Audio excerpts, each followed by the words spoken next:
Vamos a leer Apocalipsis capítulo 10, versículos del 8 al 11.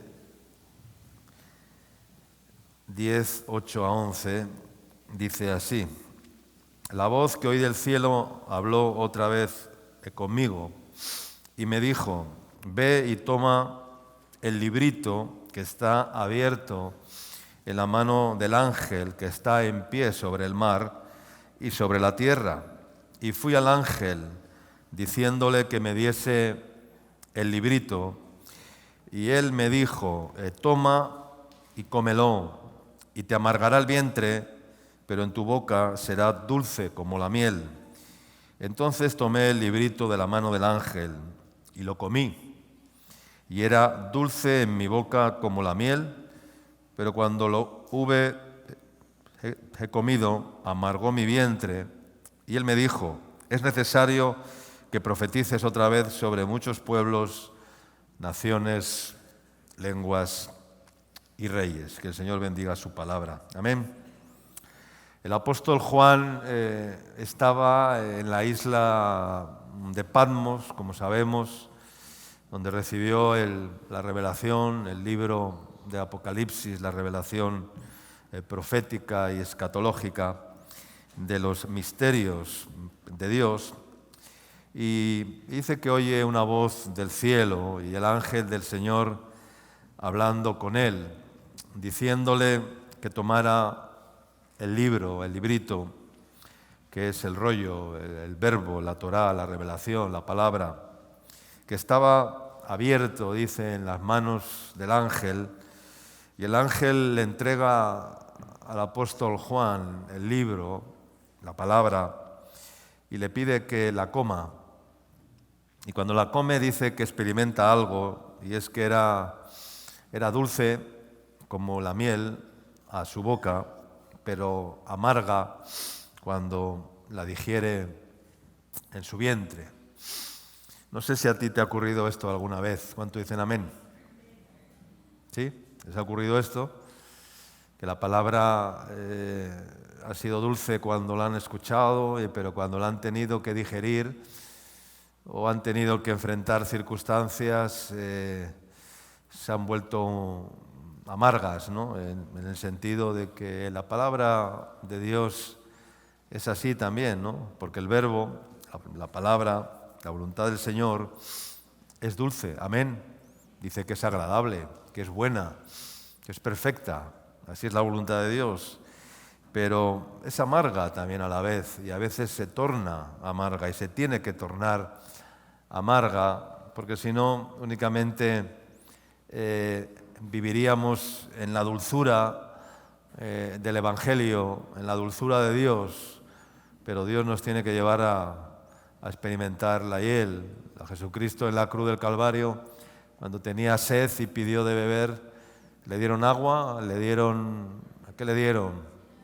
Le dieron vinagre, no le dieron miel, no le dieron una limonada con un poco de azúcar, no le dieron un refresco, no le dieron nada de eso, le dieron a beber vinagre. ¿Has bebido vinagre alguna vez? Sí, en la ensalada, un poquito de vinagre para condimentar la ensalada con un poquito de aceite, está muy bien, pero date un trago de vinagre, coge el vinagre y date un trago a ver qué tal te sienta, ¿verdad? Pues imagínate a Jesús que le dieron a beber vinagre. Y en esa situación en la cual, pues imagínate las circunstancias, en la cruz, a punto de morir, desangrándose, deshidratándose y con una sed horrible. Entonces pide de beber, que le mojen, aunque sea cuando alguien está moribundo, ¿verdad? Se le suele mojar porque ya no puede comer, no puede beber. Hay que darle el alimento con una pajita, ¿verdad? Con un sorbetito, porque no pueden ni masticar o no pueden digerir nada, ¿verdad? Y un sorbito de agua, ¿no? Para, aunque sea mojar sus labios, mojar el paladar, ¿verdad? Y así es la voluntad de Dios. Dice que cuando lo comí, dice que era dulce en mi boca como la miel, pero cuando lo hubo comido, amargó su vientre, ¿no? ¿Y qué significa esto? Pues que la palabra, que la voluntad de Dios, que los mandamientos de Dios son dulces como la miel cuando los oyes, cuando lo comes, cuando escuchas, cuando comemos el verbo, ¿verdad? Es dulce como la miel. Dicen, hay qué palabra más bonita, ¿verdad? Hay qué palabra más agradable, ¿verdad? Qué dulces son las palabras de Dios. De hecho, el salmista decía, dulce será mi meditación. Eso dice un salmo, dice, dulce será mi meditación ante Él, ¿verdad? Cuando meditamos en el Señor, cuando tienes tiempos de meditación en el Señor, meditar es pensar, ¿verdad? Cuando piensas en el Señor, es dulce, ¿verdad? La salvación, la vida eterna, la sanidad, la restauración, la obra de Dios en mi vida, en cada vida. Cuando nos acordamos, cuando meditamos en su ley, en su palabra, es dulce, ¿verdad? Es muy agradable. Pero después, cuando la digerimos, es decir, cuando el verbo se tiene que encarnar dentro de nosotros, es como el alimento, ¿verdad? Cuando lo digerimos, tiene que pasar al estómago, y en el estómago los alimentos tienen un proceso, ¿verdad? Donde pues el estómago y todas todo el sistema digestivo de nuestro cuerpo digiere los alimentos. Hay algunos alimentos que son más fáciles de digerir que otros, y el estómago tiene que hacer un mayor esfuerzo. Por eso a veces nos dañamos el estómago, y entonces nos provoca la gastroenteritis y empezamos a sufrir de gastroenteritis, de acidez en el estómago y una serie de cosas, porque el estómago le estamos forzando demasiado, ¿verdad? Porque el sistema digestivo se está forzando demasiado con alimentos que son más pesados, más difíciles de digerir, ¿verdad? Cuando comemos una comida alta en grasas, alta en colesterol, alta en proteínas de un tipo o de otro, pues entonces la digestión es mucho más lenta, ¿verdad? Cuando comes una comida más ligera, una ensaladita y un poco de pescado a la plancha, pues entonces la digestión es mucho más suave, ¿verdad? El estómago ya no sufre tanto, no tiene que hacer tanto esfuerzo. Y por eso es recomendable no castigar el sistema digestivo, ¿no? Amén. Bueno, le estoy dando una dieta espiritual, y también nos hemos traído de España esto que hace un yogur, que es muy bueno, ¿verdad? Y lo estamos tomando en casa, ¿verdad? Es como un hongo que se va fermentando cada día, y le añades un poco de leche, lo dejas todo el día y se vuelve como un hongo, ¿verdad? Y por la mañana, cuando lo cuelas, pues sale como una especie como de yogur, que es muy bueno, ¿no? Para el estómago, para los que han sufrido esta acidez, ¿verdad? Y qué desagradable es cuando te sube, ¿verdad? Cuando te sube el ácido, ¿verdad? Por la noche, ¿verdad? Especialmente cuando te tumbas en la cama, ¿no? Porque mientras estás de pie no pasa nada, pero hay, amigo, cuando te tumbas y estás así, y por eso dicen que hay que dormir hacia el lado izquierdo, porque en el lado derecho está el conducto, y te sube con más rapidez, te sube la acidez. Entonces, bueno, del lado izquierdo es más suave, pero los que sufren de este problema lo saben, ¿no? Y cuando te sube esa acidez, ¿verdad? del estómago a veces casi te sale hasta por las narices. Es horrible, ¿no? Entonces, lo que les trato de transmitir en esta mañana es eso, ¿no? Que la palabra de Dios es dulce como la miel, cuando la oyes, cuando la comes, cuando comemos el verbo es dulce, pero luego hay que digerirla, ¿no? Es decir, tiene que pasar al estómago, tiene que pasar al vientre, ¿no? Es como las vacas cuando rumian el pasto, cuando rumian la hierba, ¿no? ¿Verdad? Antes de digerirlo, lo mastican, lo vuelven a sacar, lo vuelven a meter, le hacen una bola, lo rumian. Eso es lo que hace la vaca, ¿no? ¿No? Rumiar el pasto, la hierba que comen, ¿verdad? Para no tragarla de una vez, lo que hacen, la meten, la sacan, la rumian, la dan vueltas hasta que el efecto de rumiar pues, ha provocado que esa hierba o ese pasto, ¿verdad? Pueda, en el sistema de la vaca o del toro o del buey o del animal que sea. Entonces, cuando aceptamos la palabra de Dios, cuando aceptamos la voluntad de Dios y decidimos ponerla en práctica, decidimos cumplir lo prometido, entonces se produce ese sabor amargo, ese dolor, ¿verdad? Esa aflicción, ¿verdad? Y eso ocurre cuando decidimos alinearnos en la voluntad de Dios, ¿no? Yo creo que mientras no nos alineamos en la voluntad de Dios, no experimentamos esta aflicción y no sabemos de esto.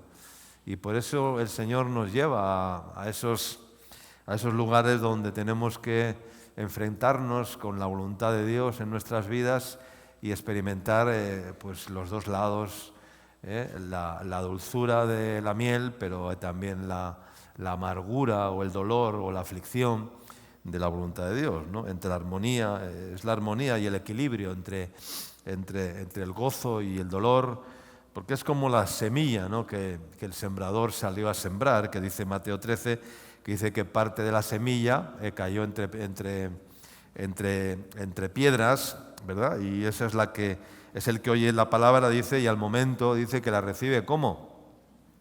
¿Qué dice? La recibe con gozo. Miel, eso es miel en los labios, pero dice que no tiene raíz, ¿no? Que no tiene profundidad, sino que es de corta ¿qué? De corta duración. A algunos solo les dura el tiempo de la reunión, el tiempo del culto, corta duración, ¿verdad? La palabra en el culto está muy bien y es de corta duración, pero luego cuando salimos y tenemos que enfrentar situaciones y nos viene la prueba, como dice la Escritura, como es de corta duración, como solamente dura el tiempo del culto, el tiempo de la reunión, y a veces ni eso, pues entonces dice, al venir la prueba, al venir la aflicción, al venir la persecución, dice que amarga en el estómago por causa de la palabra, y entonces muchos dicen que tropiezan en la palabra. Amén. ¿Por qué? Porque cuando la palabra se vuelve amarga, entonces la rechazan, ¿verdad? Porque todo lo que es amargo hay una tendencia a rechazarlo, amén. Solamente queremos dulce y queremos miel y queremos echar más azúcar al café, ¿verdad? Y nos dan un sobrecito y no, dame otro que con uno el café me sabe amargo, ¿verdad? Y venga a azúcar y azúcar y azúcar, que tampoco es demasiado bueno. Entonces, un sobrecito, no dos, ¿verdad? Hay algunos que echan 3 y el café parece chocolate o parece caramelo, ¿no? Entonces, lo que trato de decir es que no nos gusta lo amargo, no, nos gusta más lo dulce, no nos gusta la aflicción, nos gusta más el deleite, ¿no? Y entonces, eso produce que cuando digerimos el verbo, cuando pasa de los labios, cuando pasa del paladar al estómago, cuando pasa del oído al alma y luego al espíritu, Cuando pasa de los atrios al lugar santo y más allá, cuando la palabra tiene que llegar ¿hasta dónde? Hasta el lugar santísimo de los atrios, al lugar santo, como el templo que tenía 3 partes, los atrios exteriores, el atrio interior o el lugar santo, pero luego había otro lugar que era el lugar santísimo, donde solamente entraba el sacerdote, donde había un velo, donde nadie podía entrar, donde nadie podía mirar, donde estaban los panes de la proposición, el arca del testimonio ¿no? y entonces la menorá y el tabernáculo, ¿no? Donde estaba la presencia de Dios, el arca de la presencia de Dios. Y si se queda la palabra en el atrio exterior, no pasa nada. Si se queda en el lugar santo, pues tampoco pasa nada. Tiene que llegar ¿hasta dónde? Hasta el lugar santísimo. ¿Cuánto dicen amén? Porque la palabra de Dios es viva y eficaz, dice, y más cortante que toda espada de 2 filos que penetra, dice, hasta partir, dice, el alma y el espíritu. O sea, hasta partir el alma y el espíritu, las coyunturas y los tuétanos. ¿Qué son los tuétanos? ¿Qué es el tuétano? Es lo que está dentro de ¿dónde? Dentro del hueso. Es lo de más adentro. O sea, no es ni el hueso, es lo que está dentro del hueso, el tuétano, ¿verdad? Pues dice, así es la palabra de Dios y así tiene que ser la palabra de Dios. Dice que penetra hasta partir, dice partir el alma y el espíritu, no solamente el alma, tiene que partir el espíritu, porque a algunos la palabra solamente les parte el alma, les parte el corazón, les parte las emociones, les parte los sentimientos, pero no les parte el espíritu. Y la palabra de Dios tiene que llegar al espíritu del hombre. Y no solamente eso, luego dice que parte también las coyunturas y parte los tuétanos y discierne los pensamientos y las intenciones del corazón. Amén. Y cuando la palabra de Dios hace eso, entonces quiere decir que nos ha desnudado, que nos ha dejado sin ropa, o sea, que nos ha dejado desnudos delante de Dios. Y estar desnudos delante de Dios es estar sin ninguna ropa, sin ninguna defensa, sin ningún argumento, sin ninguna justificación, sin ninguna excusa delante de Dios. Eso es estar desnudos, sin nada que ocultar, ¿verdad? Eso es estar desnudos. Y eso es lo que tiene que hacer la palabra. ¿Y por qué? Pues porque si evitamos todo eso, si evitamos la amargura, la aflicción de la espada, el sufrimiento de la poda, y hablando de la poda, el Señor me hablaba en estos días, ¿no? de que sí, hay un renuevo de Dios, pero ese renuevo de Dios no va a venir sin poda. ¿Cuánto dicen amén? Es necesariamente muy necesaria la poda, porque si no hay poda de Dios, nunca habrá un verdadero renuevo. Si las hojas secas de nuestras vidas no son arrancadas, si las ramas secas de nuestras vidas no son arrancadas, entonces no habrá renovación.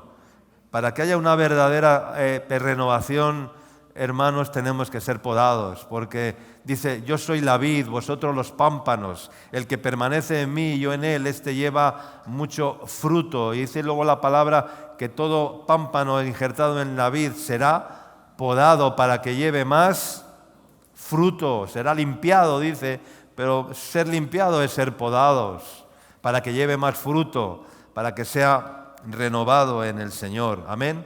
Así que si queremos ser renovados, tenemos que ser podados. ¿Cuántos dicen amén?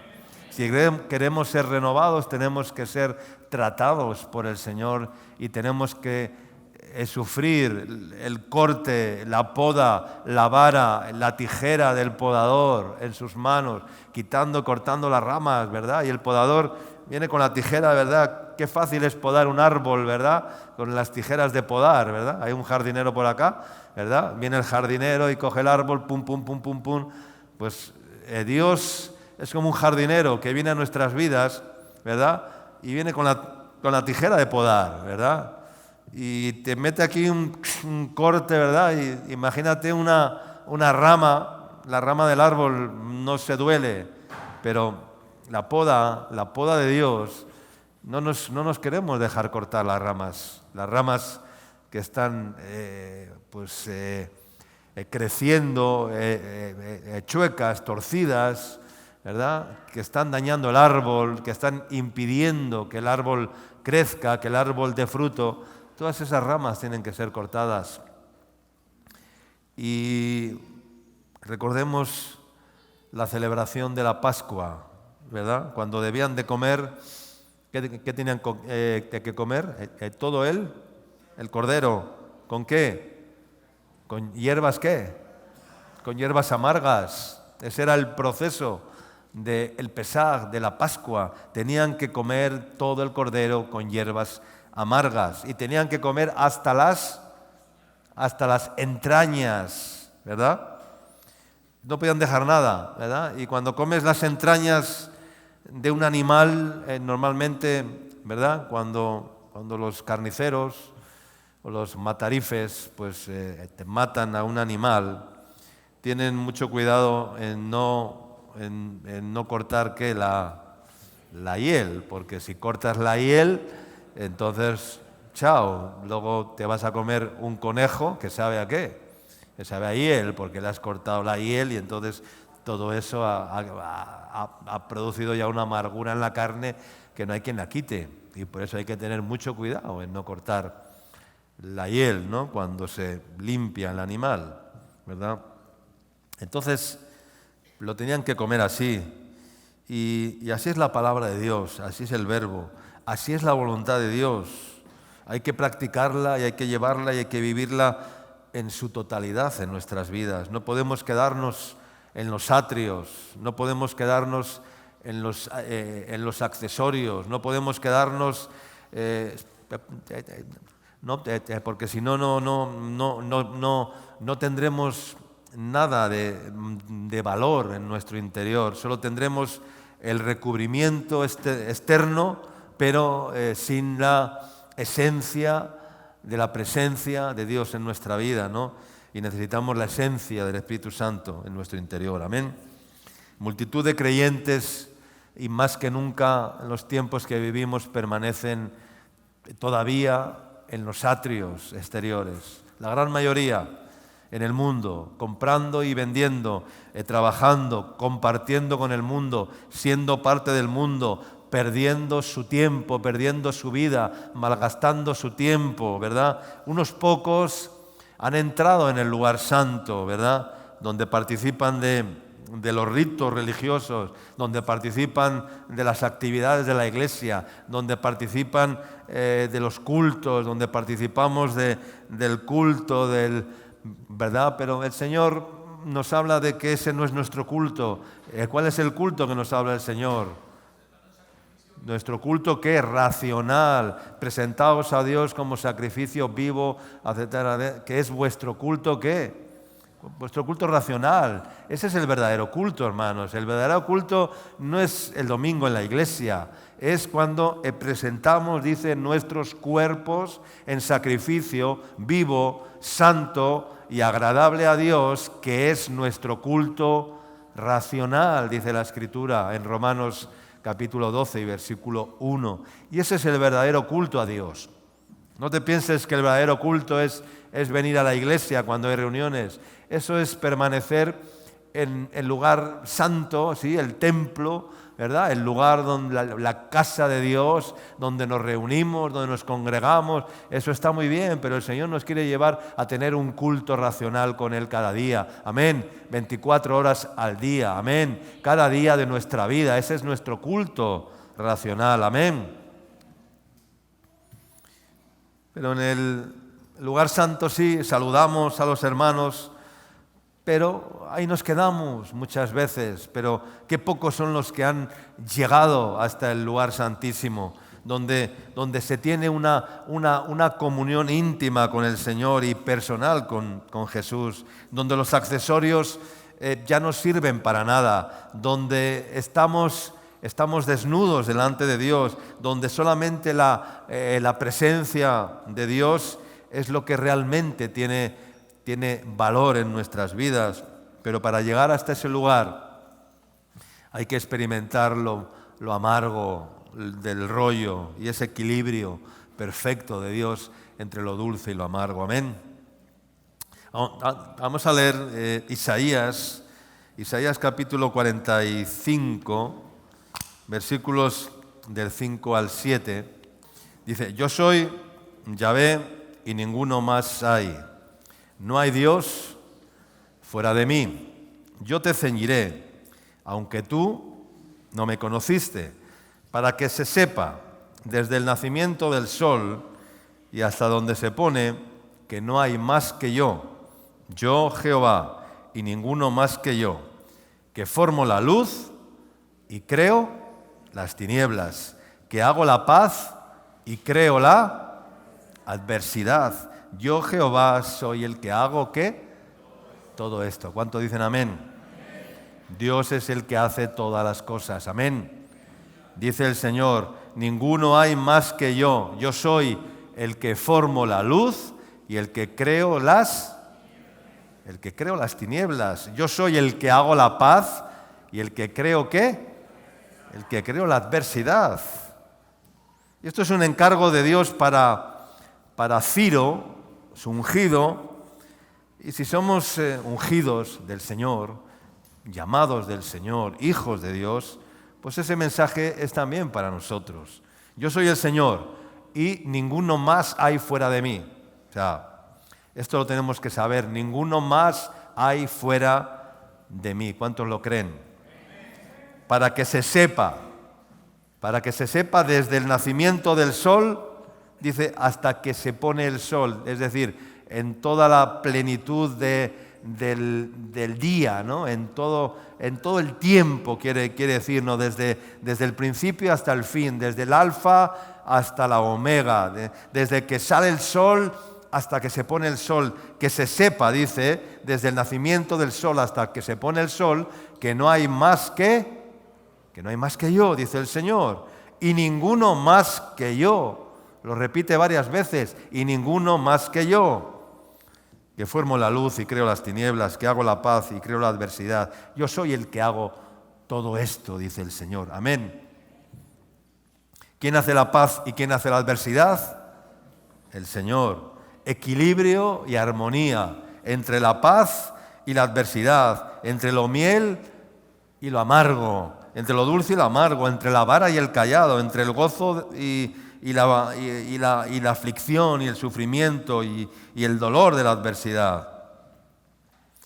Dice: mira la obra de Dios, dice otro texto, porque ¿quién podrá enderezar lo que Él torció? Amén. ¿Quién podrá enderezar lo que Él torció? Nadie. Tú no puedes enderezar lo que Dios ha torcido. Tú no puedes torcer lo que Dios ha puesto derecho. No puedes. No puedes torcer. Dios no puedes tocar lo que Dios ha hecho, ¿verdad? Cuando Dios abre, que dice que nadie puede cerrar. Cuando Dios cierra, dice que nadie puede abrir. O sea, por mucho que te dejes los nudillos en una puerta, si Dios ha cerrado una puerta,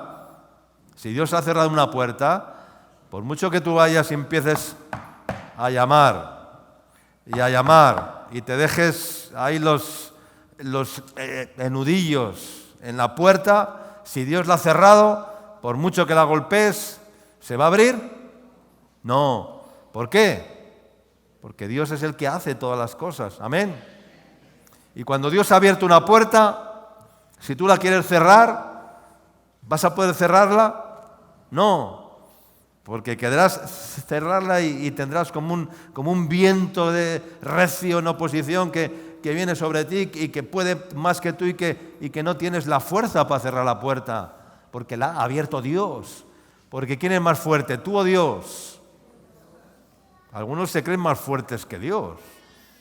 Como hacen pesas, como van al gimnasio, y hacen pesas, se creen más fuertes que Dios. Y se creen más sabios que los demás, porque van al gimnasio, ¿verdad? Y porque se castigan el cuerpo. Hermano, gran ganancia es la piedad, dice. Ejercítate ¿para qué? Dice, para la piedad. Es un ejercicio también la piedad. Mejor que el del gimnasio, sin menospreciar a nadie, ¿eh? Que nadie se me ponga ahora allá en el ring a boxear conmigo, ¿verdad? Pero ejercítate para la piedad. Amén. Dice Eclesiastés, en el día del bien, goza, ¿de qué? Eclesiastés 7:14, en el día del bien, goza ¿de qué? Goza del bien. Y en el día de la adversidad, ¿qué dice? Considera, porque la adversidad te lleva ¿a qué? A considerar, amén.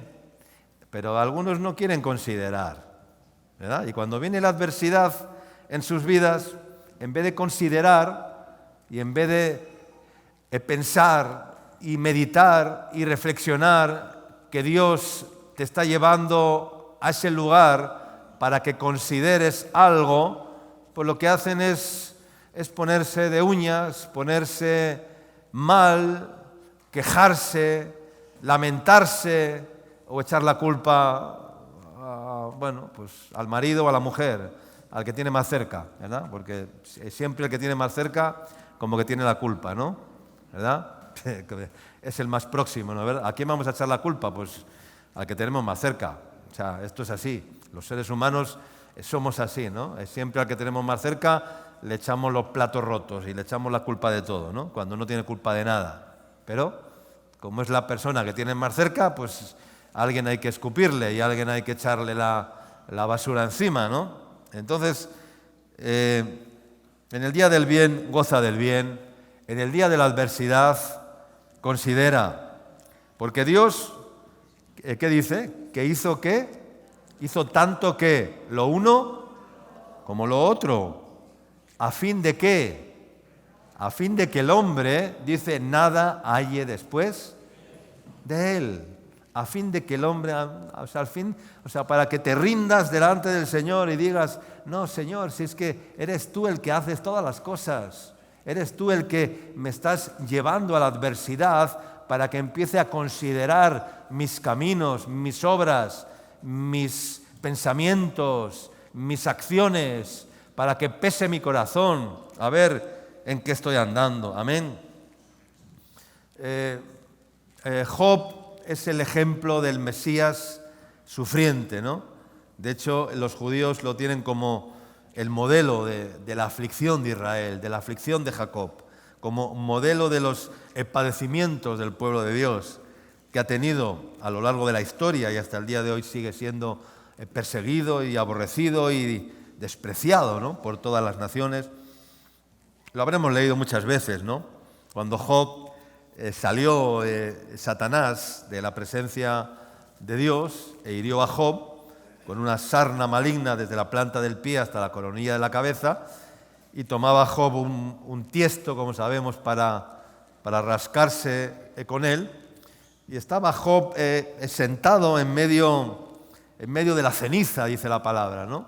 En medio del dolor, porque la ceniza era, se echaban ceniza cuando estaban afligidos, cuando estaban... Entonces dice que Job le dijo ¿a quién? A la que tenía más cerca, ¿no? ¿A quién le dijo? A su mujer. ¿Ves cómo siempre la mujer tiene la culpa? La que tiene más cerca. Entonces Job le dijo a su mujer, no le dijo a sus amigos, no, le dijo a su mujer. Dice, ¿aún retienes tu integridad? Le dijo, maldice a Dios y muérete. Le dijo, imagínate, maldice a Dios y muérete. Y él le dijo, como suele hablar cualquiera de las mujeres fatuas, bueno, eso le dijo a su mujer, ¿no? A Job, claro, que era... y Job le respondió, como suele hablar cualquiera de las mujeres fatuas, has hablado. ¿Qué? Le dijo la mujer sabiamente, ¿recibiremos de Dios el bien y el mal no lo recibiremos? En todo esto no pecó Job con sus labios, ¿no? Le dijo Job, recibiremos de Dios el bien y el mal no lo recibiremos. Claro, porque la mujer le quería llevar a que, o sea, pero mira cómo estás, mira lo que te está pasando, mira lo que te está ocurriendo, ¿no? Maldice a Dios, muérete. Y entonces Job sabiamente le dijo, como cualquiera de las mujeres fatuas has hablado. ¿Qué? ¿Qué? Le dijo, ¿qué? ¿Recibiremos de Dios el bien y el mal no lo recibiremos?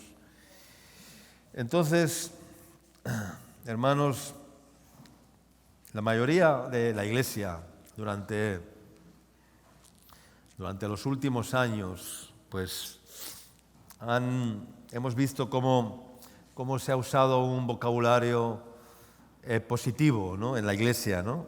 Y se sigue usando el positivismo, pero eso no es de Dios. El positivismo no es de Dios.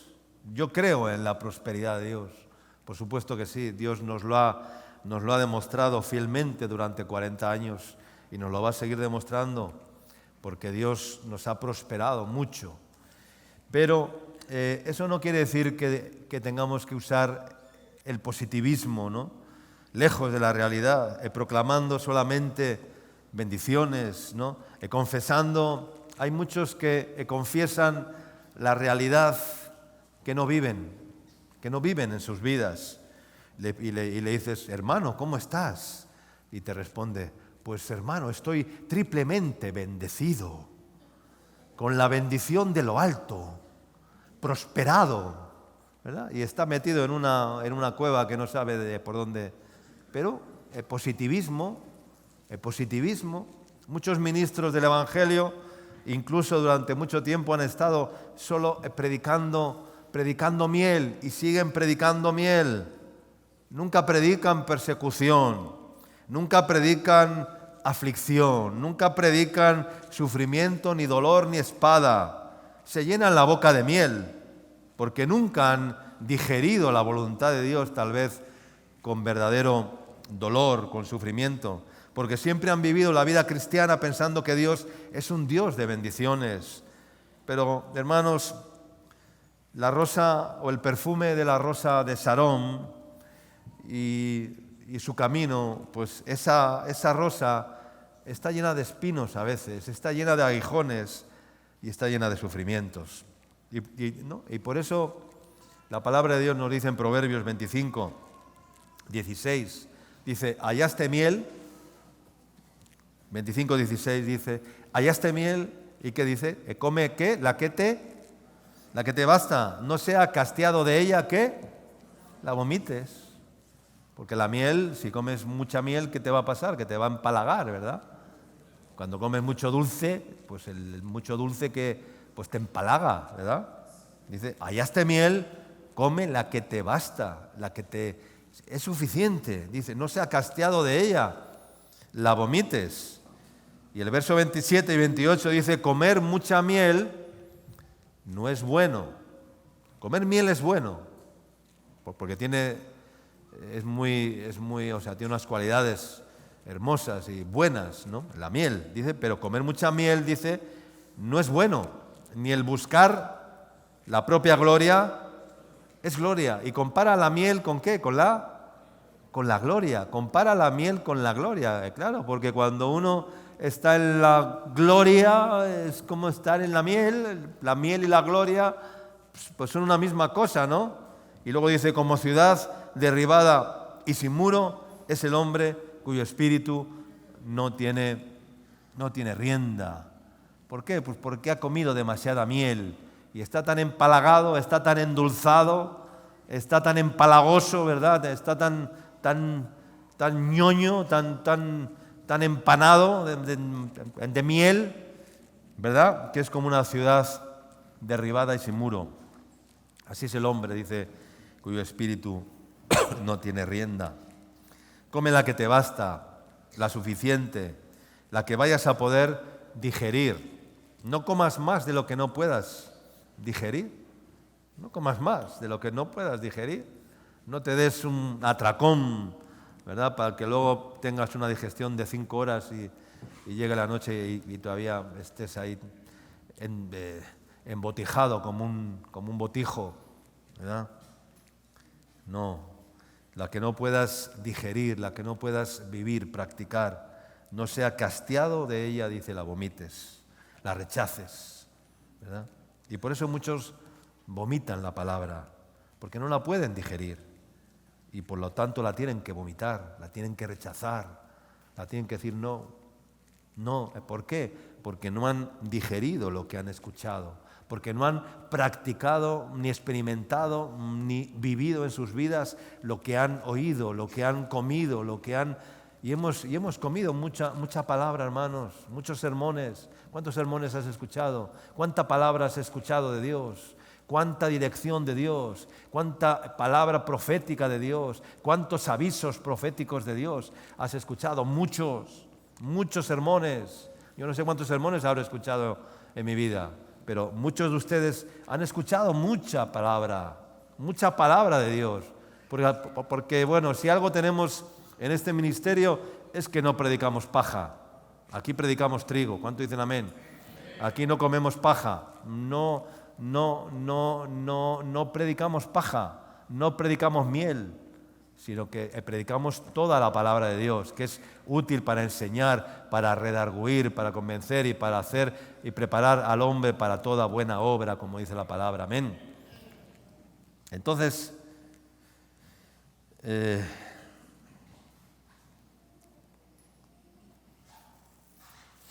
dice la palabra también en Jeremías que maldito el que hiciere indolentemente la obra de Jehová, la obra del Señor, y maldito el que detuviere de la sangre la espada. Indolentemente quiere decir sin dolor. Amén. Jeremías 48:10 dice, maldito el que hiciere la obra del Señor indolentemente. Indolentemente quiere decir sin dolor, sin sufrimiento, sin aflicción, sin sacrificio. Y hemos dicho antes que nuestro culto racional es el que presentar vuestros miembros en sacrificio, ¿qué? Vivo, santo y agradable a Dios, que es vuestro culto racional, sin aflicción, sin dolor, indolore, ¿verdad? Hoy si algo no quiere la gente es sufrir, ¿verdad? Vivimos en los tiempos en los cuales el ser humano cada vez está más educado, más instruido, más informado, más guiado a no sufrir, ¿verdad? El sufrimiento, cuanto menos sufrimiento, mejor, indolore, ¿verdad? Indolore. Y uno de los errores de la Iglesia o una de las doctrinas que más daño ha estado haciendo hasta el día de hoy en la Iglesia es enseñar que obtener las bendiciones de Dios no cuesta nada, que no hay dolor, obtener éxito con el mínimo esfuerzo, ¿verdad? No hay que hacer nada, ya el Señor lo hizo todo por ti y es para ti y para mí, para que tú y yo ahora disfrutemos como hijos del Rey de todos sus beneficios. ¿Cuánto dicen amén? No, hermano, no, amén no. ¿Cómo que amén? ¿Cómo que amén? Qué rápido dicen amén. No, porque eso es sin dolor. Estamos predicando todo lo contrario, hermanos. ¿Ya? Mentira. Esa es una doctrina de carnales. Esa es la doctrina de los carnales. Acomodando los tiempos posmodernos en los que vivimos, eso se llama complacencia carnal y es una falsa cortina de bendiciones. Amén, hermanos. Vamos a leer para terminar Hebreos capítulo 5, versículos del 7 al 10. Hebreos capítulo 5, versículos del 7 al 10 dice, y Cristo, en los días de su carne, ofreciendo ruegos y súplicas con gran clamor y lágrimas al que le podía librar de la muerte, fue oído a causa de su temor reverente, y aunque era hijo, por lo que padeció, ¿aprendió qué? Por lo que padeció, aprendió la obediencia. Y habiendo sido perfeccionado, vino a ser autor de eterna salvación para todos los que le obedecen, y fue declarado por Dios sumo sacerdote, según la orden de Melquisedec. Amén. Jesús, el modelo perfecto, el cordero perfecto, sin tacha, el sumo según la orden de Melquisedec, dice que en los días de su carne, es decir, durante su vida, en los días de su carne, como hombre, como tú y yo, dice, ofreció ruego y súplicas al que le podía librar de la muerte y fue oído. Dice, y aunque era hijo, aunque era el hijo de Dios, aunque era hijo, dice, por lo que padeció, aprendió la obediencia. Amén. Así que, ¿cómo se aprende obediencia? Padeciendo, padeciendo. Es muy sencillo. ¿Cómo se aprende obediencia? Sufriendo, padeciendo. Así aprendemos obediencia. ¿Cómo aprendemos o aprenderemos a obedecer a Dios y seremos perfeccionados? A través de los padecimientos.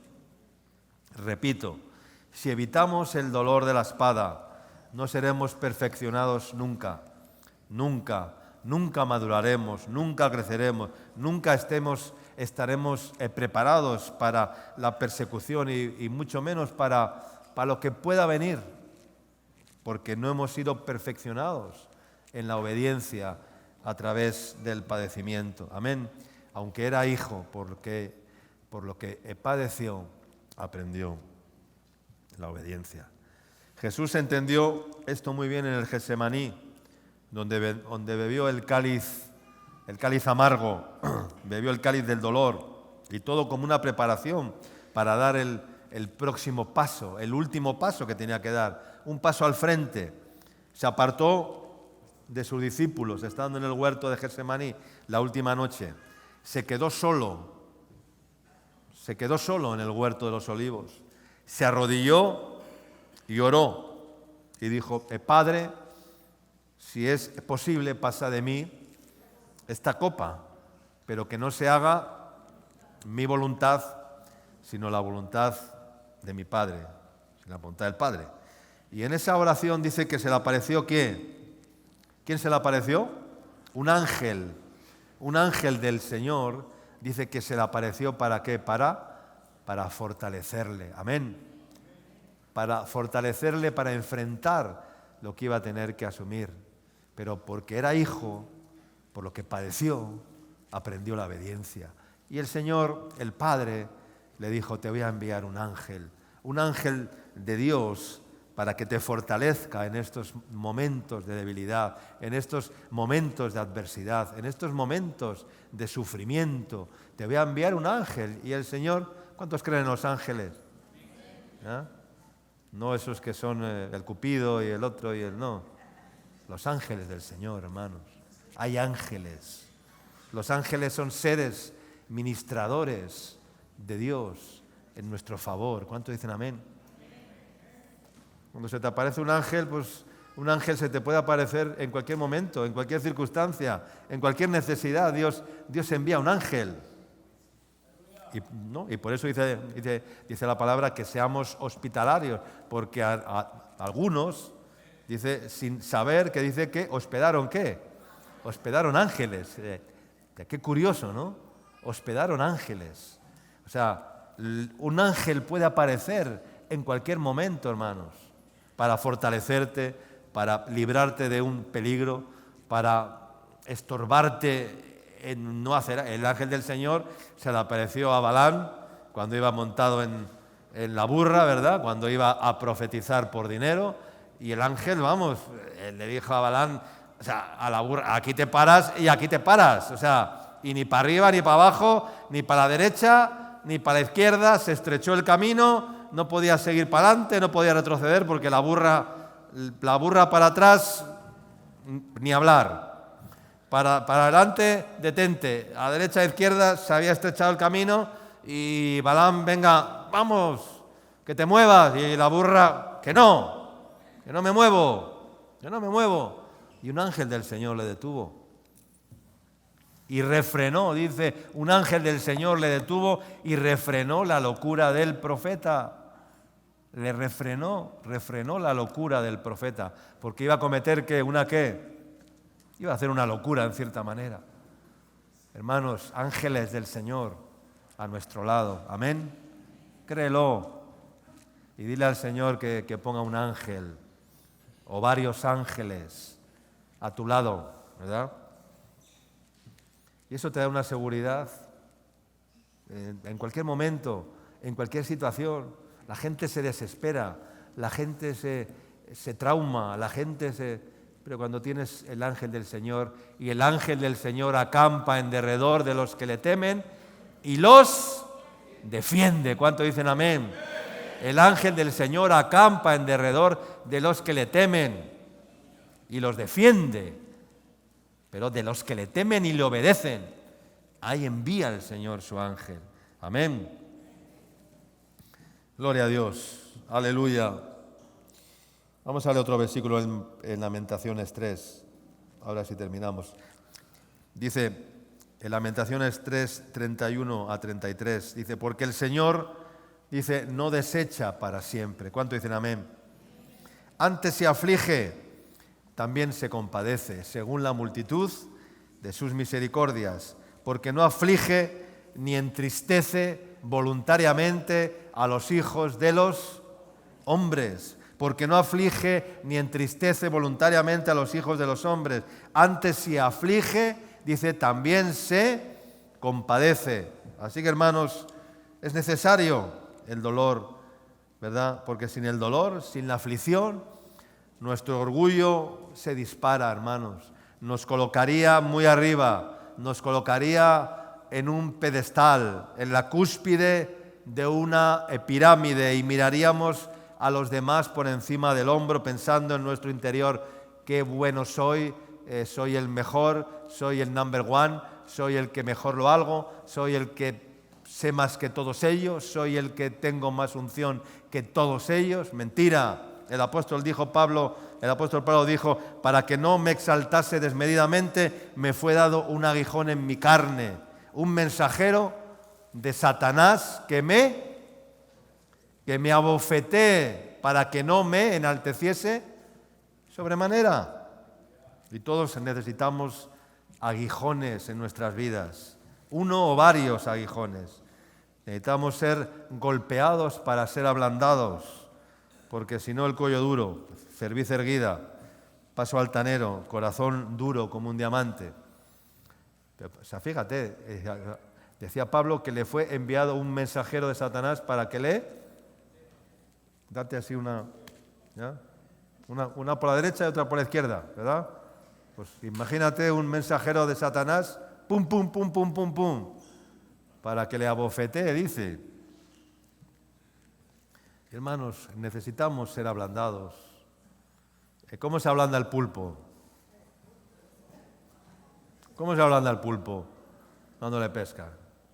Hay que golpearle contra la roca para que luego cuando le pongas a cocer en la paila, ¿verdad? En la paila de cobre, como hacen ahí en Galicia, ¿verdad? Pues el pulpo esté blandito. Si no, el pulpo es muy duro. Es duro el pulpo, y por eso cuando lo pinchan con esos tal, le golpean contra la roca y le golpean y le golpean y le golpean. ¿Para qué? Para que se ablande. Y tú y yo somos como pulpos, ¿verdad? Y el Señor nos tiene que golpear. ¿Para qué? Para ablandarnos. Amén. Para ablandarnos, para hacernos más sensibles. Amén. Aleluya. Decía el salmista, dice, antes que fuera yo humillado, descarriado andaba. Amén. Vamos a leerlo y oramos. Ahora sí.